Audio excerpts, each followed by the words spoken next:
Can you tell me what the genesis of this project was, where it came from, and how you sort of evolved from the script to what we see on the screen now? It basically came from my brain, which is a place you don't want to go if you can avoid it. It started with the idea of, you know, somebody who tells these extraordinary stories and wants to expand people's imagination, and nobody is listening anymore. So it started from a kind of autobiographical, self-pitying base.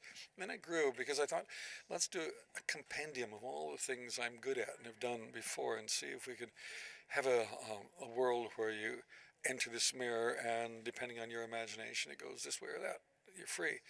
And it started that way, and we wrote the script, Charles McEwen and I, who hadn't worked together since Munchausen, and off we went. And then we cast it, Christopher Plummer, Heath, and then Heath, four and a few weeks into the shoot, dies.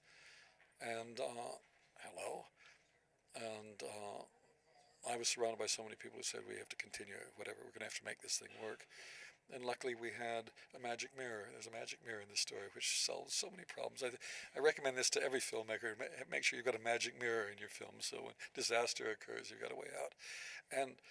But what you actually see in the finished film, as far as dialogue, words, script, it's exactly what was in the original thing. I changed one small element at the beginning to show that your face can be different on the other side of the mirror depending on who you're with. And that was it. And what's surprising for a lot of people who've seen it, they can't believe that what some of the speeches, some of the words were written before Heath died. They thought they were written as a kind of a eulogy for Heath, but it's not true. Now, what do you think the film means to his legacy, and what did it mean for you to have the other guys come in and take over the role and keep the project going? Well, I think the first thing, as far as Heath's legacy, is it just showed how much he was loved and respected by really great actors. He was an extraordinary, extraordinary actor and a great person. And to me, it was just important that his last bit of work, even though it was only half done, was there for the world to see, because he was getting better and better with each film he did. He was getting braver, bolder, more wonderful. So I think it's really, it just tells you how much he was respected by his peers. And the three guys that came in and took over, what did that mean to you and the project, and sort of even preserving Heath's memory? Well, I mean, It was a pretty big deal, I guess. oh, I mean, this has never happened before in the history of the motion picture business, and it kind of shows you there are moments when love dominates rather than money and all the other considerations. And when Heath died, the first person I called was Johnny Depp, and Johnny says, "I'm there, whatever you need, man." And I hadn't worked out what we were going to do yet. And then I called other friends of Heath, and Jude and Colin ended up being the next two that came on.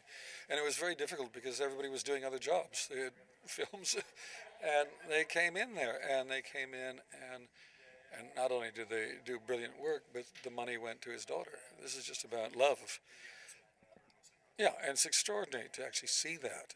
'Cause I mean, I've looked at so many films in the history of films with disasters, and nothing like this has occurred. So I think it just shows you how extraordinarily high the respect level and love for Heath was. Okay, and I have one more question. This movie seems to really be about imagination, and you certainly have a vivid imagination. You're a visionary genius, and I'm just wondering, what do you think of the state of the world's imagination right now? It seems like with movies there isn't too much, and I talk to kids and they don't seem like they even know what imagination is.